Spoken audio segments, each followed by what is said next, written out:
Setiap usai menunaikan ibadah sholat, Masjid Nabawi menyediakan tempat bagi para syekh, tokoh ulama hingga ustaz memberikan ceramah agama. Salah satu yang mengejutkan, ada ceramah yang disampaikan warga negara Indonesia. Tempatnya berada di Gate 19 dekat pintu masjid. Disinilah Ustaz Ariful Bahri membagikan ilmunya. Lelaki asli Kampar, Riau ini merupakan doktor akidah dari Universitas Islam Madinah. Kajian yang ia bawakan selalu dipenuhi jemaah calon haji dari Indonesia.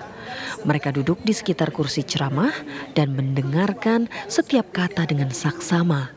Misalnya Ustaz, saya tempat tinggal saya tidak terlalu jauh dari Mina. Mana yang lebih bagus? Apakah saya pulang ke tempat penginapan atau saya tetap berada di Mina?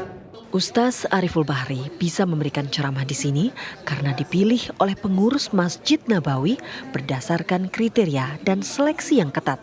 Apakah untuk orang yang melaksanakan ibadah haji atau untuk melaksanakan ibadah umrah atau untuk semuanya? Apakah ada perbedaan antara orang haji dengan umrah? Ada atau tidak? Yang tentunya ada kerjasama dengan kampus Universitas Islam Madinah. Kemudian alhamdulillah karena taufik dari Allah, kita termasuk di antara salah satu yang terpanggil. Apakah ada proses seleksi atau kriteria tertentu, Ustaz? Tentu pasti ada, tapi itu masalahnya antara Masjid Nabawi dengan kampus. Jadi kampus yang ditugaskan untuk menyeleksi, kemudian dari pihak kampus mereka menunjuk nama-nama, kemudian diberikan nama-nama tersebut kepada pihak Masjid Nabawi. Kemudian setelah nama-nama tersebut diberikan ke pihak Masjid Nabawi, maka Masjid Nabawi memanggilnya, kemudian diinterview, ditanya, ada tempat khususnya di bagian kanan Masjid Nabawi karena memang ada namanya Ar-Ri'asah Al-Ammah li Syu'unil Masjid Nabawi. Ada memang markas khusus bagi Masjid Nabawi untuk mengatur semua kegiatan yang ada di dalamnya. Lakum a'malakum wa yaghfir lakum dzunubakum wa man yuti'illaha wa rasulahu faqad faza fawzan 'azima. Ustaz Ariful kerap membawakan ceramah tentang ibadah haji. Ia juga terus memotivasi jemaah agar terus menebar kebaikan dan beramal saleh. Dari Madinah, Arab Saudi, Andromeda Mercury, Fauzi Abbas, TV One mengabarkan.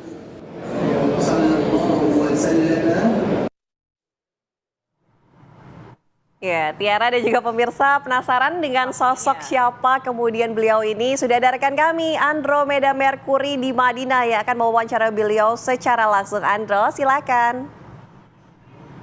Assalamualaikum warahmatullahi wabarakatuh. Terima kasih banyak Ana dan juga Tiara. Saat ini saya berada bukan di Masjid Nabawi, tapi langsung kita jemput ke kediaman Ustadz Ariful Bahri. Ini posisinya di ujung Tanah Haram, persis di samping kampus beliau, di kampus Universitas Madinah. Saya akan ajak Anda karena ini istimewa. Kami kemarin sempat kaget waktu tiba di Masjid Nabawi, kok ada yang ceramah bahasa Indonesia. Ketika kami lihat, Masya Allah luar biasa jemaah yang berkumpul, mayoritas orang-orang Indonesia, sepertinya paling banyak di jam usai sholat maghrib. Langsung saya ajak Anda untuk berbincang dengan Ustadz Ariful Bahri. Assalamualaikum.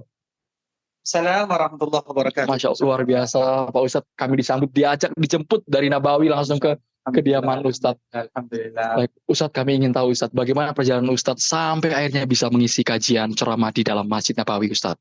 Masya Allah, barakallahu fikum, alhamdulillah, wassalatu wassalamu ala rasulillah, amma ba'du.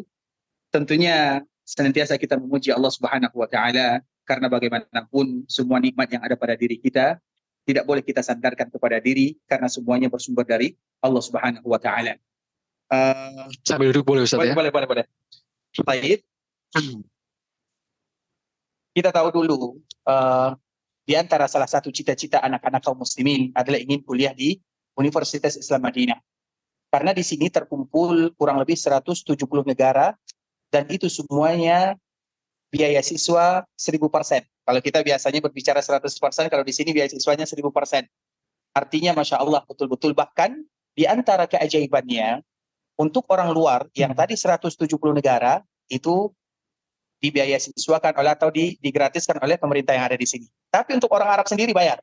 Nah, jadi untuk orang Arab sendiri dia bayar. Bahkan dulu pernah kami kumpul dengan rektor. Kemudian rektor mengatakan, kenapa orang luar itu mereka tidak bayar? Apa kata rektornya? Mereka adalah tamu kita. Jadi kami bertamu di sini ada yang 4 tahun, ada yang 8 tahun, maksimal 15 tahun. Sampai program S1, S2, dan S3. Dan alhamdulillah kami termasuk salah satu tamunya. Dan alhamdulillah kami masuk di sini kurang lebih pada tahun 2010 kurang lebih 15 tahun yang silam. Relatif sudah lama Ustadz ya. Sudah lama, alhamdulillah. Ya, kita mengikuti program sama dengan pelajar mahasiswa yang lainnya.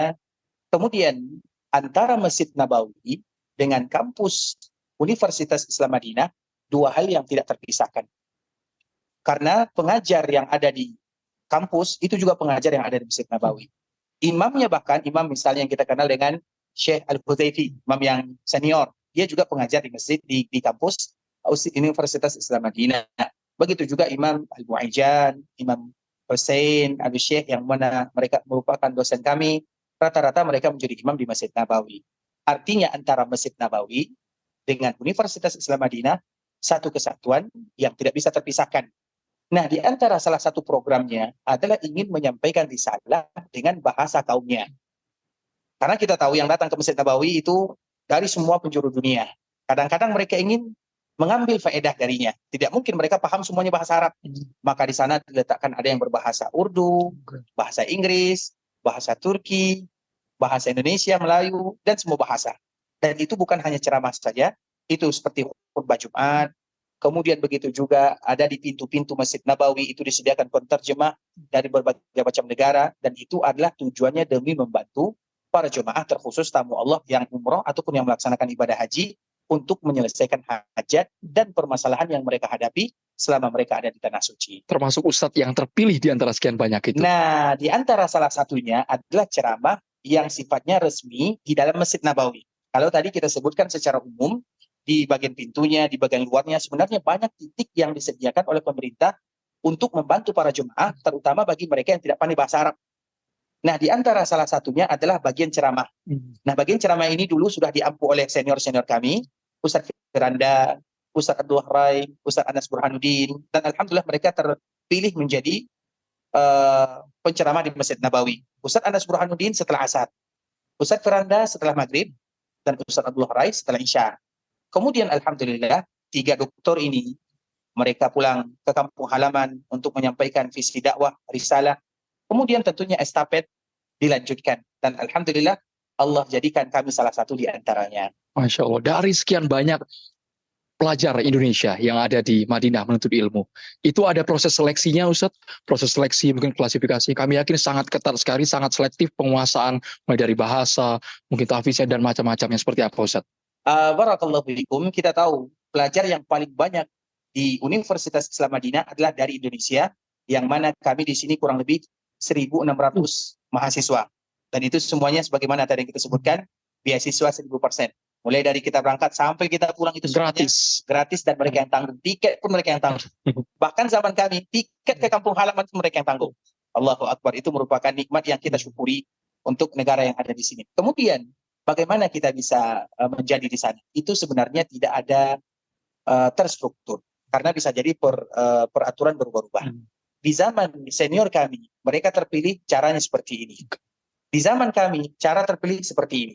Dan yang kami ketahui, karena informasinya tidak ada yang valid, artinya itu semua taufik dari Allah Subhanahu wa Ta'ala. Sama dengan orang yang melaksanakan ibadah haji, yang kaya banyak, tapi banyak yang berangkat itu adalah orang-orang yang tidak berpunya. Yang kuat banyak, tapi yang berangkat itu mereka yang diberikan rezeki oleh Allah. Artinya betul-betul taufik dari Allah Subhanahu wa Ta'ala. Begitu juga kami mengisi, bukan karena kami pintar, bukan karena ini, tapi karena karunia dari Allah Subhanahu wa Ta'ala. Pemilihan pasti, tapi bagaimana cara memilih itu adalah urusan antara kampus dengan Masjid Nabawi. Jadi memang ada penilaian khusus secara banyak, secara detail. Karena kami, ceritanya dulu kami di kala 2019, kami liburan pulang, tiba-tiba datang WA dari senior, kamu dipanggil oleh pihak Masjid Nabawi. Tiba-tiba ada muncul nama. Kami langsung merubah tiket. Ariful Bahri, peringkat 1 itu misalnya. Ada teman-teman kami, ada Syed Hasan, ada ustaz-ustaz yang lainnya. Alhamdulillah.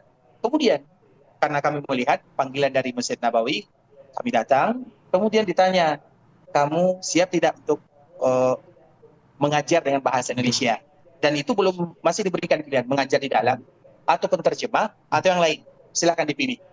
Maka jawaban saya pada waktu itu, saya ingin seperti senior kami, Ustaz Firanda, Ustaz Abdul Rai, Ustaz Anas Burhanuddin, yang mereka mengajar di kursi. Alhamdulillah, kemudian diberikan.